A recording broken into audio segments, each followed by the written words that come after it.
Buenas noches, comunidad de la niebla. Esta noche nos adentraremos en este espeso, húmedo y frío ambiente, compuesto de luz y oscuridad,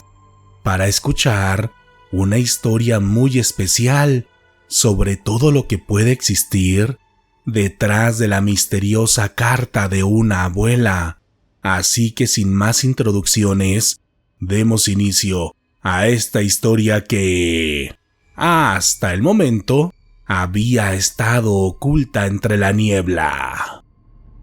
Desde que tengo uso de memoria, mi abuelita siempre ha estado en todos mis recuerdos, como cuando era niña y comía sopa en la cocina, mientras ella guisaba y me contaba decenas de historias, las cuales eran tan fantásticas como cualquier caricatura del momento. Cuando crecí, me comenzó a enseñar todas las artes que dominaba, como la jardinería y herbolaria, en la que solía hablar con sus plantas, poniéndole nombres a cada una de ellas, y supuestamente recordaba junto a estas plantas partes importantes de la vida de cada una de ellas, porque desde niña mi abuelita me inculcó la idea de la reencarnación, pues según ella, todos los seres vivos en algún momento fueron o serán seres humanos. Otra de las disciplinas que le apasionaban era la comida, y de igual modo tenía una forma muy peculiar de cocinar, pues a sus platillos favoritos les decía pócimas, literalmente, como las brujas de la televisión, pero ella decía que sus pócimas eran para hacer feliz a la gente, y yo le creía completamente, porque su caldo de pollo era único en todo el mundo y tenía un sabor tan rico que literalmente me hacía feliz cada vez que lo comía. Pero quizá lo que más me llamaba la atención de ella era su fascinación por Dios, sus ángeles y sus incontables santos, pues mi abuelita tenía una historia distinta cada vez que hablaba de estos personajes, citándome tantos nombres de santos y oraciones que incluso hasta el momento me es difícil recordar. De hecho, la fe de mi abuelita era tan fuerte que cada día de la semana destinaba un momento especial para hablar con estos santos, con los ángeles o con Dios. Desde pequeña, mi abuela me decía que su cuarto de oración era un lugar prohibido para mí, porque ahí mi abuelita necesitaba un silencio casi absoluto para orar y hacer contacto con estos seres divinos, por lo que en mi infancia solo recuerdo ver aquel cuarto cerrado con una tenue luz que se escapaba por debajo de la puerta, acompañado de un delirante humo que tenía un olor tan exquisito que me encantaba disfrutarlo a la distancia. De modo que cuando cumplí 18 años, mi momento más esperado fue cuando fui a casa de la abuela para que me diera mi regalo. Esa tarde, cuando llegué a su casa, sentí que algo había cambiado, y no necesariamente en mí,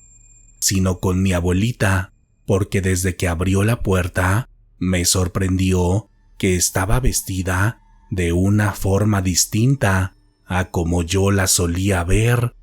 y esa vez ya no me hablaba con el cariño condescendiente y protector con el que siempre lo hacía, pues a partir de esa tarde me comenzó a hablar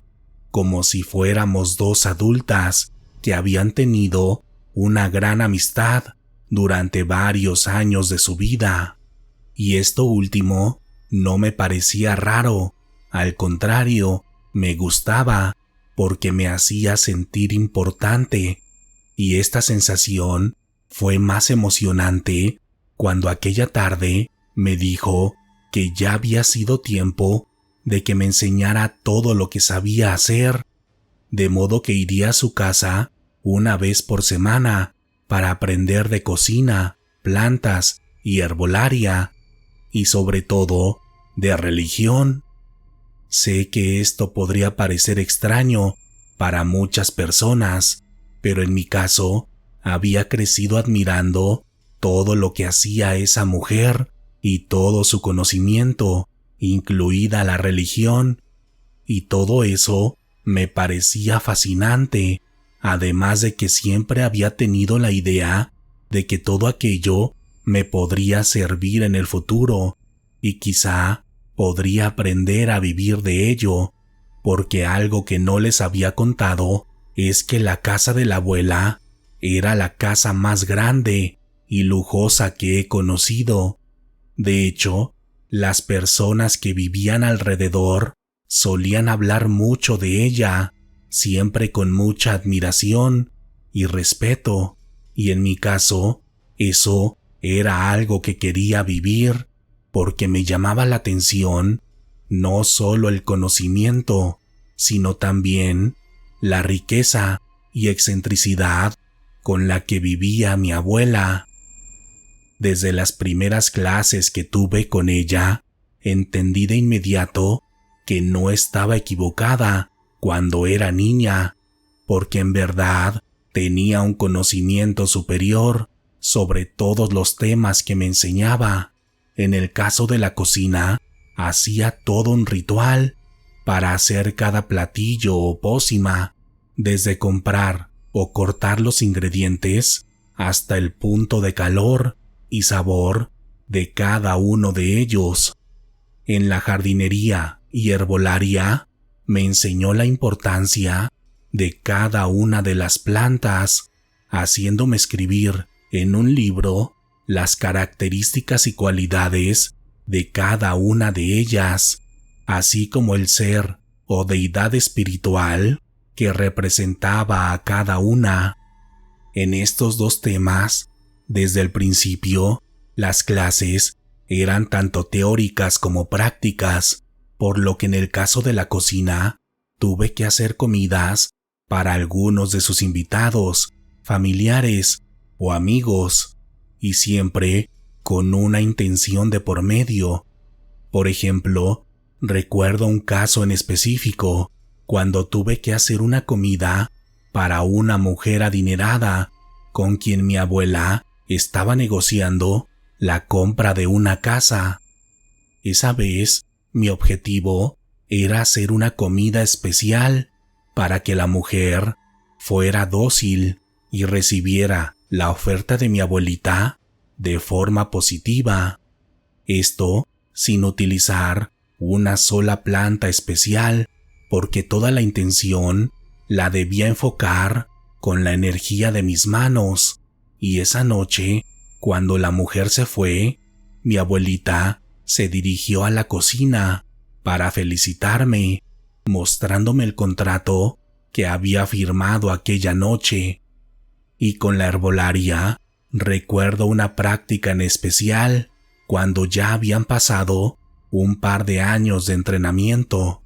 Esa vez fuimos al campo para atrapar a un animal, en específico, un pequeño conejo, al cual yo debía atrapar sin la ayuda de ninguna arma, trampa o herramienta que pudiera dañar al animal, por lo que esa vez preparé un pequeño morralito mágico, como les decía mi abuela, en el que metí una mezcla de plantas, las cuales debían atraer al animal y dejarlo tranquilo para que yo pudiera tomarlo y meterlo en una caja. Esa prueba me llevó 3 días en completarla, porque tuve que hacer varios ajustes, considerando la fase de la luna, la densidad de la tierra, así como la fuerza y dirección del viento. Pero una vez que lo capturé, venía la parte más difícil, pues tenía que proteger y cuidar al animalito durante un mes, durante el cual lo alimentaría, pero también le daría un tratamiento herbolario que supuestamente debía despertar el alma dormida que vivía en él. Honestamente, esta prueba la hice sin entender realmente a lo que se refería la abuela, por lo que solo me centré en cumplir con cada uno de los pasos del procedimiento, en el cual también estaba el hablarle todas las noches a aquel conejo para contarle algo de mi vida. En los primeros días no noté nada extraño, porque aquel conejo solo vivía feliz, con los cuidados extremos que le daba, pues cada una de sus comidas eran especiales y remitían más a la alimentación de un ser humano que a la de un animal. Pero una noche en específico, justo una semana antes de que terminara el mes de práctica, noté que la mirada del conejo era distinta, así como la forma en la que se comportaba, pues ahora el animal estaba demasiado quieto y sus ojos tenían algo distinto que no puedo explicar. Pero cuando le hablé por el nombre que le había dado para contarle lo que me había pasado en el día, el animal me volteó a ver con una angustia que representa el momento exacto en el que los seres humanos nos enteramos de nuestra propia mortalidad, porque aquel animal literalmente me decía muchas cosas solo con la mirada, así como sus patas, pues intentaba, de una forma rara, actuar como humano, como un humano que estaba atrapado en el cuerpo de un animal. Esa noche me asusté mucho con aquel resultado, pero aún así cumplí con mi tarea, relatándole lo que había acontecido en mi vida, mientras aquel animal intentaba decirme algo, no solo con la mirada, sino también haciendo unos ruidos extraños con su hocico, literalmente como si quisiera hablar. Esa última semana, el animal siguió cambiando de comportamiento, pues en él comencé a percibir cómo crecía su conciencia y junto a ella cómo se desarrollaba el miedo, la vergüenza y por unos momentos la lujuria, porque ahora debía tapar la jaula cuando me cambiaba para dormir o cuando salía de bañarme, porque el animal me veía de una forma incómoda y lasciva. A la mañana siguiente del día 30 de la práctica, llevé al conejo a la casa de la abuela. Cuando me senté en la sala, me pidió que pusiera la jaula en su mesa de centro y de inmediato se acercó a él, mirándolo detenidamente, mientras el animal parecía asustado por aquella situación. Después de verlo durante varios minutos, como si buscara un tipo de señal, mi abuela me dijo: «Su alma está ahí, la puedo ver. Felicidades, lo lograste». Aquella situación me hizo sentir más incómoda que feliz, porque no entendía qué era lo que había logrado, porque el animal ahora parecía preocupado e infeliz. Pero aún así, fingí felicidad y agradecimiento, como si fuera consciente de lo que acababa de hacer. Esa tarde, mi abuela festejó aquel logro con un pastel y un té, mismos que olfateé antes de consumir, pues esa era una de las enseñanzas principales, ya que mi abuela siempre me decía que no debía confiar ni en mi propia sombra. Al día siguiente de este logro, mi abuela me había dicho que comenzaríamos con el estudio de la religión, la cual, según ella, era la más importante, porque era el hilo conductor de todo lo que me había enseñado, así como el origen no solo de su conocimiento, sino también de su riqueza. De modo que esa noche me dormí muy emocionada por lo que estaba a punto de aprender, pero al día siguiente, a primera hora, recibí una noticia que cambió mi vida por completo, porque en ella mi madre me informaba que la abuela había muerto en algún punto de la noche anterior. Cuando llegué a su casa, el ambiente era propio de este tipo de eventos, y en la mesa de centro aún estaba la jaula con aquel conejo, pues supuestamente debíamos regresarlo al campo el próximo fin de semana. Todo aquello me dio mucha tristeza y me dolió todo lo que debe doler este tipo de procesos. Pero al día siguiente, cuando todo había pasado y cuando fui a la casa de la abuela para recoger unas cosas, en el cuarto en el que me solía quedar sobre mi cama, vi una carta cuyo sobre estaba sellado con cera y con mi nombre en él. Gracias por escuchar el relato de esta noche, exploradores de la niebla. ¿Qué les pareció la primera parte de esta historia? Espero la estén disfrutando, porque les puedo adelantar que este relato tiene la capacidad de cambiar por completo la forma en la que ven y viven la vida hasta este momento. Recuerden suscribirse a este canal, darle like y compartir sus comentarios, los cuales estaré muy contento de leer. Si tienen alguna experiencia con el mundo paranormal, de la luz y oscuridad, también pueden compartirla con nosotros en la sección de comentarios.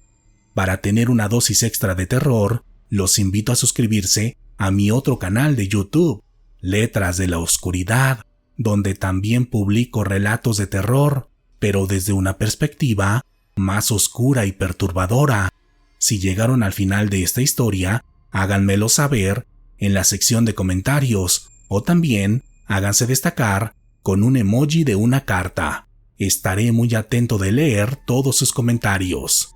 Por el momento, ha llegado la hora de despedirnos, pero pronto nos adentraremos nuevamente en la niebla, donde están ocultas las historias de la luz y la oscuridad que, hasta el momento, no habían querido ser escuchadas. Buenas noches.